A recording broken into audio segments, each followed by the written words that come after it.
Hello दोस्तों, welcome to my channel. आज हम लोग स्टार्ट करते हैं हिंदी में दूसरा टॉपिक, विराम चिन्ह। ठीक है, तो इसके नाम से ही समझते हैं, इसकी डेफिनेशन सबसे पहले समझते हैं कि क्या होता है विराम चिन्ह। विराम का शाब्दिक अर्थ जो होता है वो ठहराव होता है, यानी कि रुकना होता है। जब कोई व्यक्ति अपनी बात को कहने के लिए समझाता है या समझाने पर बल देता है, किसी बात को कथन करने के लिए, बोलने के लिए बल देता है या अपने भावों को व्यक्त करता है ना, उस पर जैसे कोई भाव होते हैं हमारे, दुख प्रकट करना या आश्चर्य प्रकट करना, है ना, इसको बोलने के लिए, समझाने के लिए कहीं कहीं पर वो रुकता है। तो जो ठहराव आ जाता है बीच में बोलते समय, वहाँ पर जिन संकेतक चिन्हों को प्रयोग किया जाता है उसको ही हम विराम चिन्ह कहते हैं। ठीक है, इससे क्या होता है, विराम चिन्ह के प्रयोग करने से हमारी जो भी भाव व्यक्त करे जाते हैं उनको समझाने में हम लोगों को सुगमता होती है। आसानी से हम लोग अपने वाक्यों को या अपनी भाषा को समझा पाते हैं, दूसरे व्यक्ति तक उसको पहुंचा पाते हैं। ठीक है, अगर इन विराम चिन्हों का प्रयोग नहीं किया गया, नहीं करेंगे, अपनी हम भाषा में नहीं प्रयोग करेंगे, है ना, तो उससे क्या हो जाएगा, हम लोग एक शब्द का यानी कि पूरे वाक्य का मतलब ही दूसरा समझ लेंगे। फॉर एग्जाम्पल, जैसे कि यहाँ पर लिखा हुआ है, पहला सेंटेंस देखिए, एग्जाम्पल पे लिखा है, रोको, कॉमा लगा दिया, मत जाने दो। ठीक है, इसका मतलब क्या हो गया, रोक लो, उसको मत जाने दो। ठीक है, रोको मत जाने दो। और दूसरा सेंटेंस देखिए क्या लिखा है, रोको मत के बाद कॉमा लगाया इन्होंने, है ना, तो रोको मत जाने दो। यानी कि देख लीजिए, अल्प विराम जो लगाया है यहाँ पर हम लोगों ने, कॉमा लगाया है, ये अगर हम रोको के बाद लगा रहे हैं तो इसका सेंस बिल्कुल अलग आ रहा है, और रोको मत के बाद लगा रहे हैं तो बिल्कुल सेंस अलग आ रहा है। तो इससे ये पता चल रहा है कि विराम चिन्हों का बहुत ही ज़्यादा महत्वपूर्ण उपयोग है, हमारी भाषा को व्यक्त करने में विराम चिन्हों का बहुत ही योगदान है, बिना इसके अर्थ का अनर्थ हो जाएगा। ठीक है, तो अब चलिए, इस कौन कौन से विराम चिन्ह हम लोग यूज़ करते हैं अपनी हिंदी भाषा में, तो वो देखते हैं। देखिए, निम्न विराम चिन्हों का प्रयोग करते हैं। नंबर 1 लिखा हुआ अल्प विराम हो गया, जिसको हम कॉमा कहते हैं। अर्ध विराम हो गया, सेमीकोलन कहते हैं। अपूर्ण विराम विराम कॉलन हो गया। ठीक है, पूर्ण विराम हो गया, प्रश्न सूचक चिन्ह हो गए, संबोधन चिन्ह हो गए, विस्मय सूचक हो गए, अवतरण उद्धरण चिन्ह हो गए, है ना, इसके अंदर इकारा और दोहरा आ जाता है, कॉमा करके जो इन्वर्टेड कॉमा लगाते हैं वो चीज़ हो गई।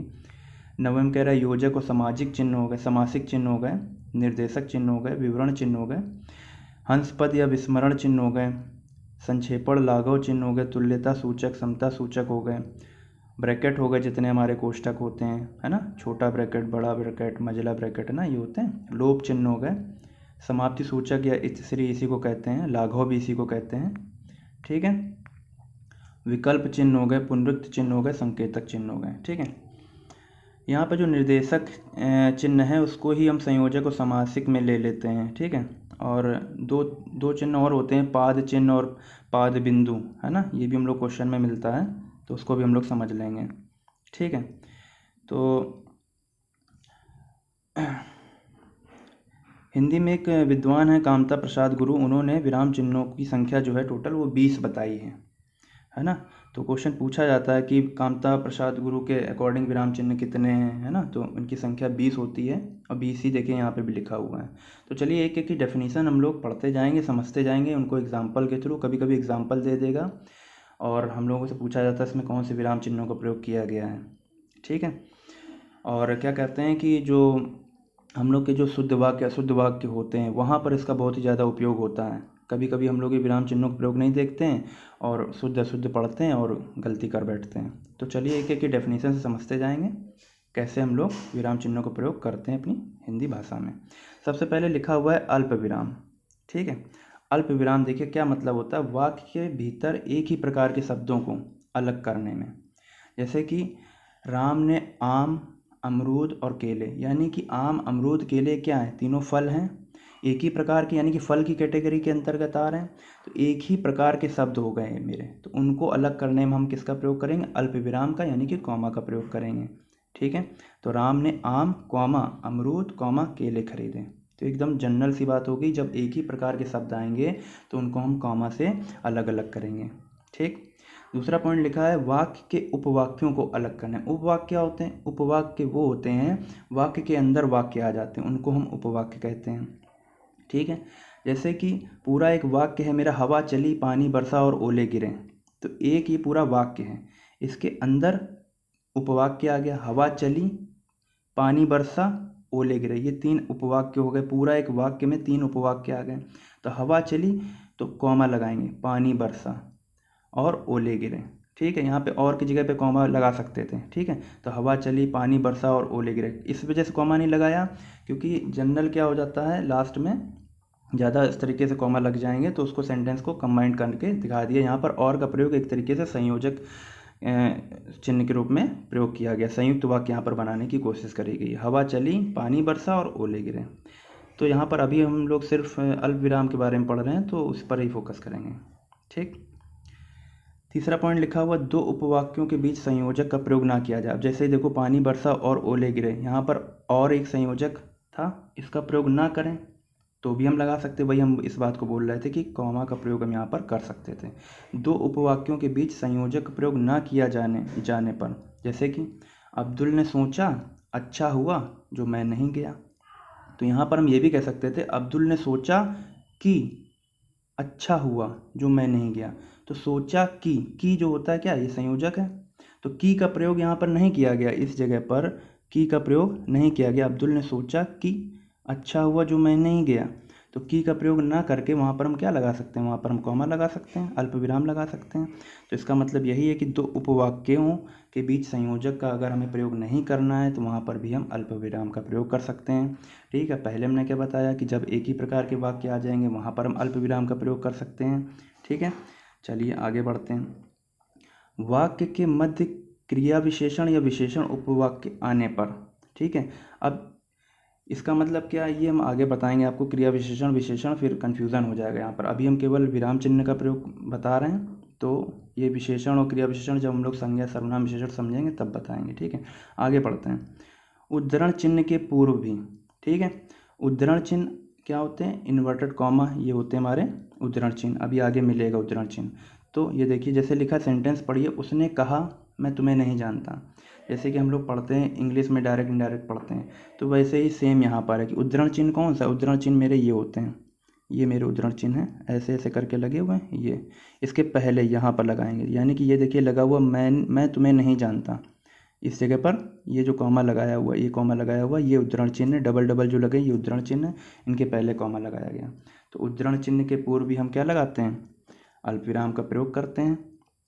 ठीक, 6 पॉइंट कह रहा है कि समय सूचक शब्दों को अलग करने में। अब टाइमिंग की बात आ जाए, जैसे समय बता रहा है कि दिन बता रहा है ना, तारीख बता रहा है, तो वहाँ पर भी हम अल्पविराम का प्रयोग करेंगे। कल गुरुवार दिनांक 20 मार्च से परीक्षाएं प्रारंभ होंगी, यानी कि उसने क्या करा, टाइम की बात करी है, टाइम की बात करी तो फोकस कर रहा है टाइम पर। कल गुरुवार, फिर वो कॉमा लगाएगा, गुरुवार के दिन की बात हो रही, दिनांक, अब गुरुवार है दिन के हिसाब से, तो तारीख क्या है उसकी 20 मार्च, तो इन दोनों को पृथक करने के लिए वो क्या कर रहा है, यहाँ पर अल्प विराम का प्रयोग कर रहा है। तो याद कर लीजिए, समय सूचक शब्दों को अलग करने में हम विराम चिन्ह का प्रयोग करते हैं। ठीक है, लिखा है नेक्स्ट पॉइंट, कभी कभी संबोधन के बाद इसका प्रयोग किया जाता है। जैसे संबोधन का मतलब हम किसी को संबोधित कर रहे हैं, किसी को बुला रहे हैं, पुकार रहे हैं, संबोधन का मतलब ये होता है। ठीक है, जैसे लिखा है एग्जाम्पल, राधे तुम आज भी विद्यालय नहीं गई, तो उन्होंने बुलाया एक तरीके से, या राधे से कहा है ना, उनको संबोधित किया, किसको, राधे को। तो किस पर फोकस कर रहे हैं, राधे पर फोकस कर रहे हैं, राधे कॉमा तुम आज भी विद्यालय नहीं गई, तो फोकस किस पर कर रहे हैं, राधे पर, संबोधित कर रहे हैं राधे को, और किसी से तो कहा नहीं, किससे कहा है, राधे से कहा है, तो वहाँ पर हम क्या कर देंगे, अल्प विराम का प्रयोग कर देंगे। ठीक, नेक्स्ट पॉइंट पढ़ते हैं। लिखा हुआ समान अधिकरण शब्दों के बीच में, समान अधिकरण, यहाँ पर क्या हो रहा है कि एक ही व्यक्ति की बात हो रही है, समान अधिकरण। ठीक है, और उसके 2 किरदार हैं। ठीक, समान अधिकरण का मतलब क्या होगा, कोई एक ही व्यक्ति होगा, उसके 2 किरदार हो जाते हैं, वहाँ पर समान अधिकरण का प्रयोग करते हैं। वहाँ पर समान अधिकरण शब्दों के बीच में हम अल्प विराम का प्रयोग करते हैं। जैसे कि एग्जाम्पल से आप समझिए इस बात को, विदेहराज की पुत्री वैदेही राम की पत्नी थी, यानी वैदेही का मतलब क्या हो गया, वैदेही सीता जी की बात करी जा रही है यहाँ पर, है ना। तो विदेहराज की पुत्री, विदेहराज की पुत्री कौन, सीता जी, राम की पत्नी थी, तो व्यक्ति तो एक ही है ना, तो समान अधिकरण ही है, उनको अलग अलग, उनका मतलब कि व्यक्तित्व अलग अलग बताया जा रहा है कि एक जगह वो पुत्री हैं और एक जगह वो पत्नी हैं। ठीक है, तो समान अधिकरण शब्दों के बीच में प्रयोग करते हैं हम अल्प विराम का। विदेहराज की पुत्री वैदेही, कॉमा लगाएंगे, वही वैदेही क्या है, राम की पत्नी थी, तो अल्प विराम का प्रयोग करेंगे। अब जैसे कभी हम लोग पूछते हैं हाँ ना में उसका जवाब देते हैं, ठीक है, तो वहाँ पर भी हम अल्प विराम का प्रयोग करते हैं। ये क्वेश्चन इस तरीके से बहुत बार पूछा गया है, इस पर ध्यान दीजिएगा, है ना। ये जो चीज़ है हाँ हाँ हाँ हाँ तुम अंदर आ सकते हो, हाँ अस्तु के पश्चात, इस तरीके से। तो जब हम जवाब देते हैं किसी चीज़ का तो वहाँ पर भी हम अल्प विराम का प्रयोग करते हैं। कब? हाँ और नहीं के पश्चात अल्प विराम का प्रयोग किया जाता है, ठीक है। अभिवादन करते हैं, जब हम लोग पत्र लेखन करते हैं, है ना, तो वहाँ पर अभिवादन करते हैं, भवदीय लिखते हैं, पूज्य पिताजी, है ना, पूज्य गुरुजी, जो कुछ भी लिखते हैं तो उसके बाद हम लोग अल्प विराम का प्रयोग करते हैं। जैसा कि यहाँ पे लिखा हुआ पूज्य पिताजी, कॉमा लगाया गया, भवदीय, अल्प विराम लगाया गया। तो ये सारे पॉइंट हैं, आप एक बार ढंग से वीडियो को सुनेंगे, इन पॉइंट को हो सके तो खुद भी नोट्स बनाते रहिए इसका, तो इससे क्या हो जाएगा, आपका तैयार हो जाएगा, है ना। पॉइंट हमें क्लियर रहेंगे तब हम लोग अल्प विराम का प्रयोग, सारे चिन्हों का प्रयोग अच्छे से समझ पाएंगे और क्वेश्चन को आसानी से कर सकेंगे। तो इतनी बातें हो गई मेरी अल्प विराम के बारे में। चलिए आगे बढ़ते हैं। अर्ध विराम क्या होता है? अर्ध विराम का मतलब यानी कि इंग्लिश में जब इसको पढ़ते हैं तो हम लोग कहते हैं सेमी कॉलन, ठीक है। तो वाक्य के ऐसे उपवाक्यों को अलग करने में जिनके भीतर अल्प विराम या अल्प विराम का प्रयोग हो, यानी कि कह रहा है कि कोई भी वाक्य आया है, बहुत सारे उसके अंदर क्या हो जाएंगे, अल्प विराम लगे होते हैं, है ना। ऐसे उपवाक्यों को अलग करने में जिनके भीतर अल्प विराम या अल्प विरामों का ही प्रयोग हुआ, बहुत सारे अल्प विराम आ जाएंगे, तब हम वहाँ पर क्या करते हैं, सेमी कॉलन का प्रयोग, अर्ध विराम का प्रयोग करते हैं। कहने का मतलब ये है कि किसी बात को समझाया गया, उसके दो पक्ष हैं, है ना, और हर एक पक्ष में अल्प विराम का प्रयोग किया जा रहा और दूसरे पक्ष में भी किया जा रहा, तो दोनों पक्षों को जब जोड़ा जाएगा तो हम अर्ध विराम से करेंगे। इसका एक एग्जांपल समझिए, जैसे लिखा है ध्रुव स्वामिनी में, एक और ध्रुव स्वामिनी, कोमा लगाया, अल्प विराम लगाया, मंदाकिनी, कोमा लगाया, कोमा आदि स्त्री पात्र हैं। ध्रुव स्वामिनी क्या है, नाटक है उनका, है ना। तो ध्रुव स्वामिनी कोई नाटक है, उसके बारे में बात करी जा रही है। ध्रुव स्वामिनी में एक और कौन है, ध्रुव स्वामिनी है, मंदाकिनी है, कोमा आदि स्त्री पात्र हैं, सब क्या है, स्त्री पात्र हैं। तो दूसरी ओर की बात करिए, एक दूसरा पक्ष आ गया। दूसरी ओर रामगुप्त, चंद्रगुप्त और शिखर स्वामी आदि पुरुष पात्र हैं। तो स्त्री पात्र और पुरुष पात्र, इन दोनों को हम अगर इस वाक्य को पूरा जोड़ेंगे तो एक और दूसरी स्त्री पात्र की बात हो रही है, एक और पुरुष पात्र की बात हो रही है। जब इनको हम कंबाइन करेंगे तो वहाँ पर हम देखिए अल्प विराम का प्रयोग, इसका प्रयोग करेंगे, अर्ध विराम का प्रयोग करेंगे। ये देखिए इस जगह पे देखिए अर्ध विराम का प्रयोग किया गया, और बीच बीच में क्या किया गया, बीच बीच में यहाँ पर देखिए ये अल्प विराम का प्रयोग किया गया, ये सब अल्प विराम का प्रयोग किया गया, यहाँ अल्प विराम का प्रयोग किया गया, ये किया गया, ठीक है। यानी कि दो वाक्यों को जिनके बीच में बहुत सारे अल्प विराम का प्रयोग किया गया है, उनको अगर हम जोड़ें, दोनों एक पक्ष दूसरा एक पक्ष दूसरा, उनको अगर हम कंबाइन करेंगे तो वहाँ पर हम अर्ध विराम का प्रयोग करते हैं। इतनी बात समझ में आई, ठीक है। आगे पढ़ते हैं। जैसे लिखा हुआ दूसरा पॉइंट लिखा हुआ, जब एक ही प्रधान उपवाक्य पर अनेक आश्रित उपवाक्य हों, ठीक है। अब क्या कह रहा है यहाँ पर, इसका मतलब ये हुआ कि एक मुख्य होगा तो बाकी गौण होंगे, यानी कि एक मुख्य वाक्य होगा जिस पर बाकी वाक्य आश्रित होंगे, डिपेंड होंगे, ठीक है ना। एक हमारा मुख्य वाक्य होगा, उस पर बाकी वाक्य डिपेंड होंगे। पहले वाक्य पर जो भी चीज़ मतलब दूसरे जो वाक्य होंगे वो पहले पर निर्भर करेंगे। पहला जो काम पहले वाक्य में होगा उसके बाद दूसरे तीसरे वाक्यों में उस तरीके की प्रक्रिया आगे चलेगी, ठीक है। जैसे कि एग्जाम्पल से समझते हैं। एग्जाम्पल लिखा है, सूर्योदय हुआ, ठीक है, अंधकार दूर हुआ, पक्षी चहचहाने लगे और मैं प्रातः भ्रमण को चला गया। इसका मतलब ये हुआ है कि सूर्य उदय हुआ, उसके बाद ही सारी चीज़ें हुई हैं। तो मेन मेरा प्रमुख वाक्य जो है, प्रधान वाक्य क्या है, सूर्योदय है। सूर्योदय हुआ, उसके बाद ही अंधकार दूर हुआ। जब अंधकार दूर हुआ तो पक्षी चहचहाने लगे और मैं प्रातः भ्रमण को चला गया, मैं मॉर्निंग वॉक पर चला गया। इसका मतलब ये हुआ। तो अब देख लीजिए, मुख्य वाक्य मेरा है सूर्योदय हुआ, है ना, उस पर ही सारे उपवाक्य डिपेंड कर रहे हैं। तो इन सारे उपवाक्यों को हम अर्ध विराम से अलग अलग करेंगे, ठीक है। जैसे सूर्योदय हुआ, फिर हम लगाएंगे अर्ध विराम, इस जगह पे देखिए अर्ध विराम लगा दिया है। अंधकार दूर हुआ, कब, जब सूर्योदय हो गया, उसके बाद उजाला हुआ, तभी तो अंधकार दूर हुआ, सेमी कॉलम लगाया। अब अंधकार दूर हो गया तो पक्षी चहचहाने लगे, है ना, यहाँ, और मैं प्रातः भ्रमण को चला गया, ठीक है। यहाँ पर भी हम इस तरीके से लगा सकते थे, अगर हम इसको संयोजक ना बनाते तो लगा सकते थे, ठीक। चलिए आगे बढ़िए। मिश्र तथा संयुक्त वाक्य में विपरीत अर्थ प्रकट करने या विरोधपूर्ण कथन को प्रकट करने वाले उपवाक्यों के बीच में। अब मिश्र वाक्य क्या होते हैं, है ना। और संयुक्त वाक्य, ये हम लोग वाक्य वाले में पढ़ेंगे। दो वाक्यों को जोड़ देते हैं तो संयुक्त वाक्य हो जाता है। किंतु परंतु से, है ना, बहुत सारे हो जाते हैं, कंजक्शन जो हो जाते हैं, संयोजक हो जाते हैं, ठीक है। और तुम्हारे मिश्र वाक्य क्या होते हैं, इसमें एक प्रमुख वाक्य होता है, बाकी जो होते हैं गौण होते हैं वो उस पर आश्रित होते हैं, है ना। ये सब हम लोग वाक्य जब पढ़ेंगे तब उसमें आगे मैं इसको डिटेल में बताऊंगा। चलिए एग्जाम्पल समझते हैं। लिखा है, जब विरोधाभास की स्थिति आ जाए, चाहे वो मिश्र वाक्य हो या संयुक्त वाक्य हो, विरोधाभास की स्थिति आ जाती है तो वहाँ पर हम क्या करते हैं, अर्धविराम का प्रयोग करते हैं। जैसे कि पढ़िए, जो पेड़ों को पत्थर मारते हैं वे उन्हें फल देते हैं। एक तरफ क्या हो रहा है, पत्थर मार रहे हो, ऊपर से फल भी मिल रहा है ना, विरोधाभास की स्थिति हो रही है ना। तो यहाँ पर हमने क्या किया, इस जगह पर हमने, ये देखिए, इस जगह पर हमने अर्धविराम का प्रयोग किया है, ठीक है। तो जो पेड़ों को पत्थर मारते हैं वे उन्हें फल देते हैं, ठीक। तो यही, ये मेरा हो गया अर्धविराम, ठीक है। आगे बढ़ते हैं, अपूर्ण विराम। अपूर्ण विराम का क्या मतलब है, अपूर्ण विराम का मतलब है कि जब कोई, मतलब कि बात पूरी ना हो, यानी कि इसमें जैसे कि लिखा है, समान अधिकरण उपवाक्यों के बीच जब कोई संयोजक चिन्ह ना हो। संयोजक चिन्ह मतलब क्या हो गया, संयोजक चिन्ह इस तरीके से डैश के, संयोजक चिन्ह कौन सा होता है, इस तरीके से, जब हम आगे आगे पढ़ेंगे भी, निर्देशक चिन्ह जो होता है, संयोजक और समासिक आ जाते हैं, डैश के आकार का बना होता है, ठीक है। अभी आगे पढ़ेंगे। तो अपूर्ण विराम क्या कह रहा है कि समान अधिकरण वाले वाक्य आ जाएं और उनके बीच हम संयोजक चिन्ह का प्रयोग, जैसे कि आ गया माता पिता, तो बीच में हम डैश लगाते हैं, संयोजक चिन्ह का प्रयोग करते हैं। इसका प्रयोग ना हो तो वहाँ पर हम अपूर्ण विराम का प्रयोग करते हैं। एग्जाम्पल से समझते हैं इस बात को।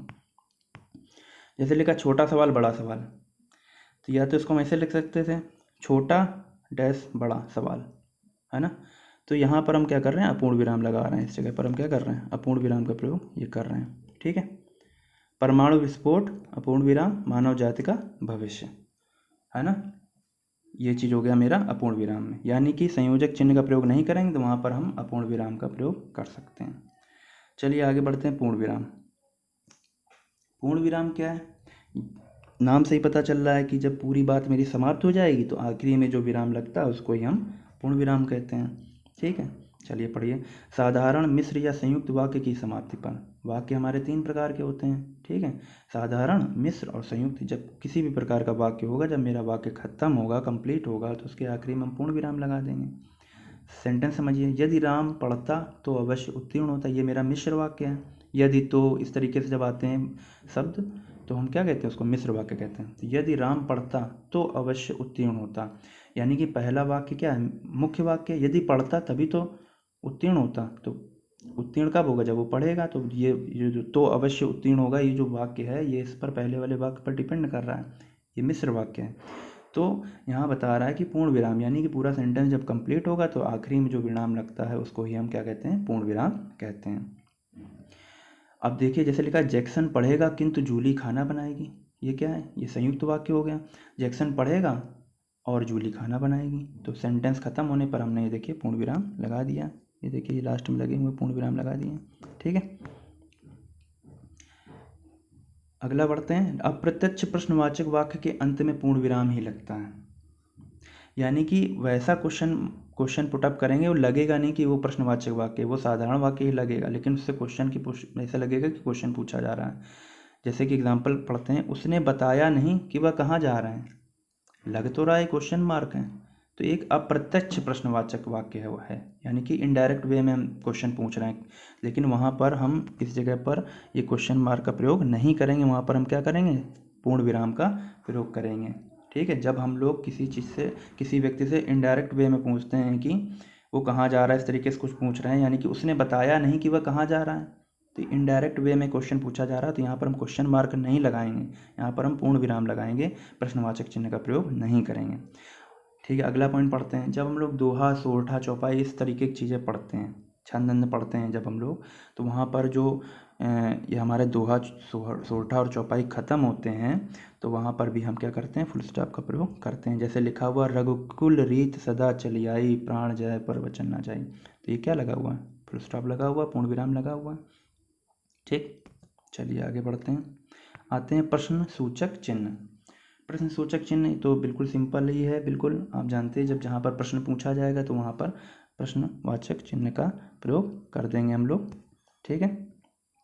जैसे कि एग्जाम्पल समझ लेते हैं, तुम कहाँ रहते हो, उसकी पुस्तक किसने ली, राम घर पर आया नहीं, ये सब प्रश्नवाचक चिन्ह हो गए, है ना, प्रश्नसूचक चिन्ह हो गए, लास्ट में हमने लगा दिया है। ठीक है, अब सेकंड पॉइंट पढ़ते हैं। एक ही वाक्य में कोई कई प्रश्नवाचक उपवाक्य आ जाए, कोई वाक्य है उसके अंदर बहुत सारे प्रश्नवाचक चिन्ह प्रश्न पूछे गए हैं, है ना, उपवाक्य जो है वो सारे प्रश्नवाचक ही हैं। जैसे एग्जाम्पल पढ़िए, गोविंद क्या करता है, कहाँ जाता है, कहाँ रहता है, यह तुम क्यों जानने के इच्छुक हो। यानी कि बहुत सारे प्रश्नवाचक उपवाक्य आ जाएं एक ही वाक्य के अंदर। ठीक है, तो हम लास्ट में प्रश्नवाचक चिन्ह का प्रयोग करेंगे, किंतु जितने भी प्रश्नवाचक उपवाक्य होंगे उनको हम अल्प विराम के द्वारा अलग करेंगे। ये मतलब है इसका। यहाँ पर गोविंद क्या करता है, ये देखो अल्प विराम, कहाँ जाता है अल्प विराम, कहाँ रहता है अल्प विराम, और लास्ट में हम लगाएंगे प्रश्नवाचक चिन्ह। यानी कि बहुत सारे प्रश्नवाचक उपवाक्य को हम जब एक प्रश्नवाचक वाक्य में ही रखेंगे तो प्रश्नवाचक चिन्ह मेरा आखिरी में लगेगा, लेकिन जितने भी उपवाक्य होंगे उनको हम अल्प विराम से अलग करेंगे। ठीक है, और मेन फोकस जो होगा मेरा मुख्य क्या है, गोविंद के ऊपर फोकस हो रहा है। तो वही बात यहाँ पर लिखी हुई है, एक ही वाक्य में कई प्रश्नवाचक उपवाक्य हों और सभी एक ही प्रधान उपवाक्य पर आश्रित हों, है ना। तो प्रधान कौन, गोविंद क्या कर, गोविंद पर डिपेंड हो रही सारी बात। कहाँ जाता है, कहाँ रहता है, सारी बातें किसके लिए, गोविंद के लिए। ठीक है, तो आई होप आपको समझ में आया होगा। चलिए आगे बढ़ते हैं। संबोधक चिन्ह हो गया। संबोधक में क्या होता है कि जब हम किसी को बुलाएंगे, पुकारेंगे, तो वहाँ पर संबोधन करेंगे, है ना। जैसे हे प्रभु, अब यह जीवन नौका तुम्ही से पार लगेगी, है ना। तो ये देखिए संबोधक चिन्ह का प्रयोग किया गया है ना। ये मेरे विस्मयादि एक ही जैसे होते हैं, एक ही हैं। जब हम आश्चर्य की बात करेंगे, हर्ष शोक की बात करेंगे तो विस्मय सूचक चिन्ह लगा देंगे। वैसे संबोधक चिन्ह सेम ही है, देख लीजिए डिट्टो बिल्कुल वही साइन बना हुआ है। तो इन दोनों में बस सेंस के आधार पर अलग अर्थ, मतलब जो अर्थ अलग अलग निकलेगा, हम कॉमन सेंस लगाएंगे यहाँ पर कि संबोधक चिन्ह का प्रयोग हो रहा है कि विस्मय है, दोनों एक ही चीज़ है। ठीक है, तो विस्मय सूचक चिन्ह क्या है, देखिए लिखा हुआ हर्ष, शोक, घृणा, भय, विस्मय आदि भावों के सूचक शब्दों का वाक्यों के अंत में प्रयोग करते हैं। जैसे कि कहा गया वाह क्या ही सुंदर दृश्य है, यानी कि यहाँ पर आश्चर्य का भाव प्रकट किया जा रहा है ना। तो यहाँ पर क्या है, देखिए यहाँ पर गलत है, इस जगह पर ऐसे यहाँ पर लगना चाहिए था। ठीक है, तो ये नहीं लगा, यहाँ पर लगना चाहिए था, विस्मय सूचक चिन्ह लगेगा। जैसे कहा हाय अब मैं क्या करूँ, है ना, अब मैं क्या करूँ। तो देखो एक तरीके से प्रश्न है, तो ये लास्ट में जब लगाएंगे हम,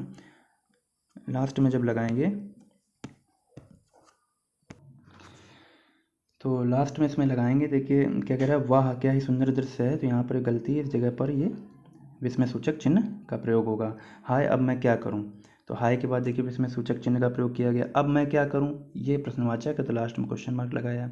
अरे तुम प्रथम श्रेणी में उत्तीर्ण होगा, यानी कि एक आश्चर्य का भाव यहाँ पर व्यक्त किया जा रहा है। तो अरे के बाद विस्मय सूचक चिन्ह का प्रयोग किया गया है। ठीक है, चलिए आगे बढ़ते हैं। अवतरण चिन्ह, अवतरण, और इसी को ही हम क्या कहते हैं, उद्धरण चिन्ह भी कहते हैं, है ना। अवतरण चिन्ह हो गया, या इसी को ही हम उद्धरण चिन्ह कहते हैं। ठीक है, इसमें क्या होता है, जब किसी के कथन को ज्यों का त्यों उद्धृत कर दिया जाता है ना, तो उस कथन के दोनों ओर इस प्रकार के चिन्ह का प्रयोग किया जाता है। देखिए इन्वर्टेड कॉमा टाइप में लगा हुआ है ना। जैसे कि ये दो प्रकार के होते हैं, एक सिंगल में हो जाता है, एक डबल में हो जाता है। जैसे कि हम किसी का नाम उपनाम रख देते हैं, ये कोई पुस्तक है ना, पुस्तक का नाम हो गया, या कोई पत्रिका का नाम हो गया, है ना, किसी कवि का उपनाम हो गया। तो उसको बताने के लिए जब हम फोकस करते हैं उसके शब्द पर, उस मतलब उसके नाम पर फोकस करते हैं, तो वहाँ पर हम इकहरा अवतरण चिन्ह लगाते हैं। फॉर एग्जांपल देखिए, जैसे लिखा हुआ है कविता का शीर्षक, है ना, लेखक या कविता का शीर्षक। जैसे कि एग्जांपल समझिए सीधे से, रामधारी सिंह। अब रामधारी सिंह तो नाम है कवि का, उनको हमने दिनकर की उपाधि दी है। तो दिनकर को देखिए क्या लगाया, सिंगल कॉमा लगाया गया है, इसको सिंगल उद्धरण कहते हैं, है ना, या अवतरण कहते हैं। तो ओज के कवि हैं, तो रामधारी सिंह दिनकर को हमने फोकस किया है। अब पुस्तक का नाम रामचरितमानस के रचयिता तुलसीदास हैं, तो फोकस किस पर कर रहे हैं, रामचरितमानस पर।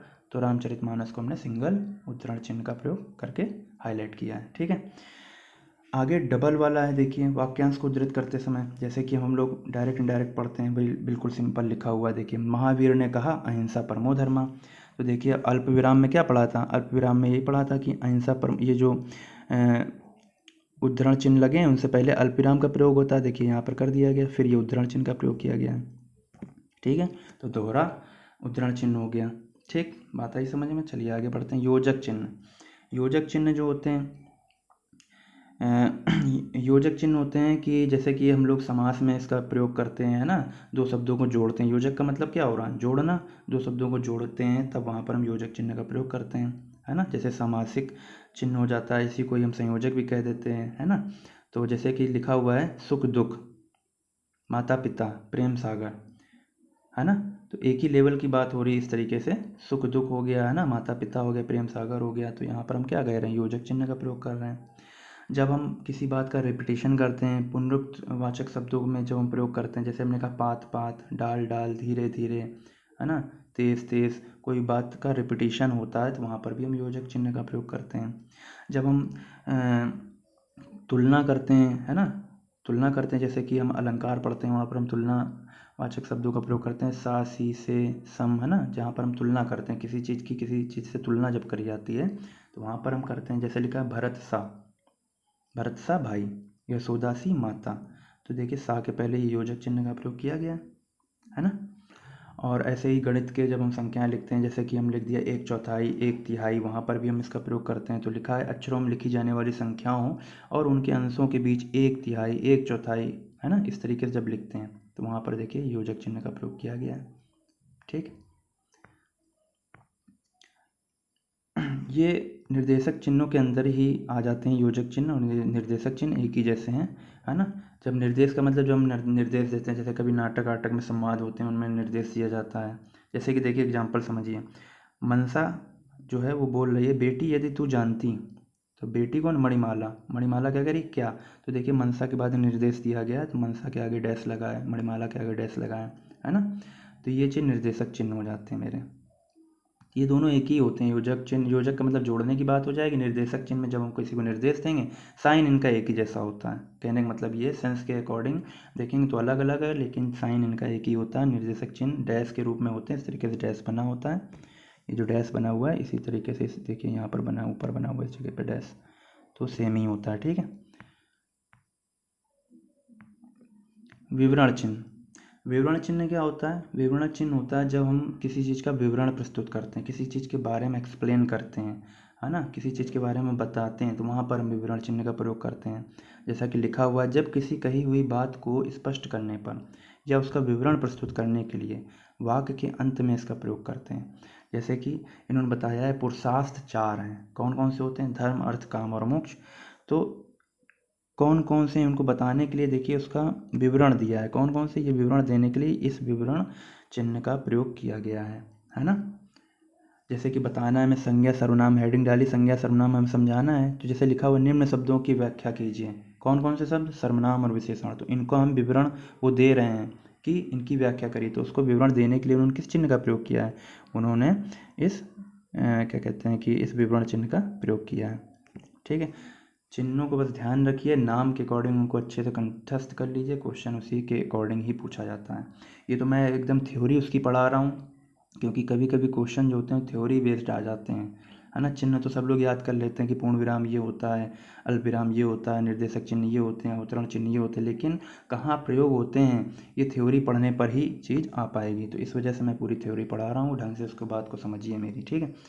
अगला पढ़ते हैं हंस पद। हंस पद को ही हम त्रुटि विराम भी कहते हैं, है ना, विस्मरण चिन्ह भी कहते हैं। नाम बदल बदल के पूछे जाते हैं कि विस्मरण चिन्ह किसे कहते हैं या त्रुटि पद किसे कहते हैं, हंस पद किसे कहते हैं। तो ये जो देख रहे हैं आप, ये ऐसे बना हुआ एरो टाइप का, इसको ही हम हंस पद कहते हैं।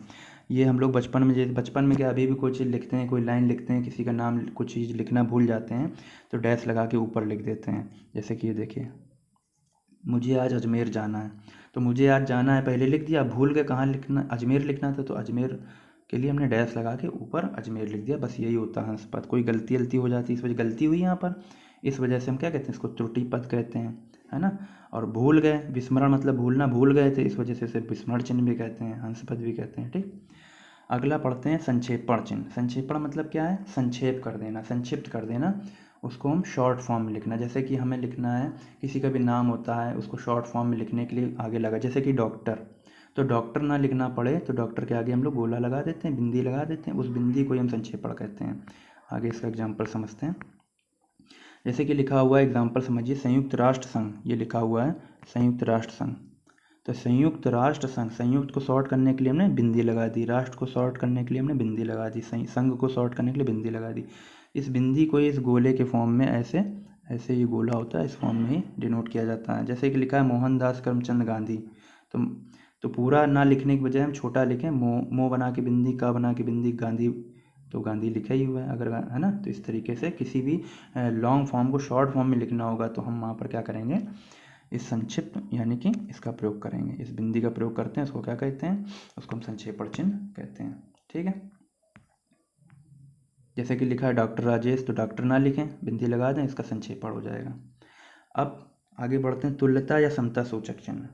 तुल्यता यानी कि यहाँ से क्या समझ में आ रही है, तो तुलना कर रहे हैं या उसकी समानता बता रहे हैं, है ना। एग्जाम्पल समझिए, जैसे लिखा हुआ 1 रुपया, 1 रुपये में कितने पैसे होते हैं, 100 पैसे होते हैं, तो रुपया 100 पैसे 1 रुपये के ही बराबर है, तो इसको इक्वल साइन से हम डिनोट करते हैं, है ना। ये देखिए इक्वल साइन लगा हुआ है ना।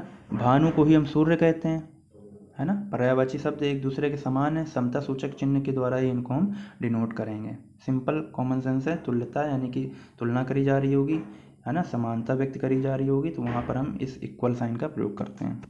ठीक, आगे बढ़ते हैं। कोष्ठक, कोष्ठक हम लोगों ने पढ़े हैं, छोटा ब्रैकेट होता है, मंझला ब्रैकेट होता है, बड़ा ब्रैकेट होता है। ठीक है, तो जब हम किसी चीज़ की, जैसे कि हम क्या करते हैं कि कोई चीज़ बोल रहे होते हैं, उसको एक्सप्लेन करना होता है, तो उसको ब्रैकेट में ही लिख दिया जाता है।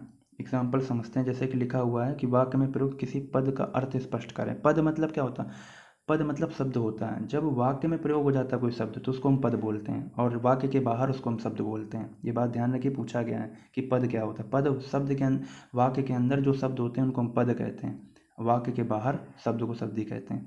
तो किसी पद का अर्थ स्पष्ट करेंगे तो ब्रैकेट में उसको बताया जाता है। जैसे कि लिखा हुआ मुँह की उपमा मयंक से दी जाती। अब मयंक को बताना भी हमें कि मयंक चंद्रमा को कहते हैं, इस वजह से इसको क्या किया गया, ब्रैकेट में लिख दिया गया। तो मयंक ब्रैकेट में चंद्रमा, हाईलाइट करने के लिए, बताने के लिए कोष्टक में लिख दिया जाता है। ठीक है, जैसे कि दूसरा पढ़िए, नाटक में पात्र के अभिनय के भावों को प्रकट करने के लिए।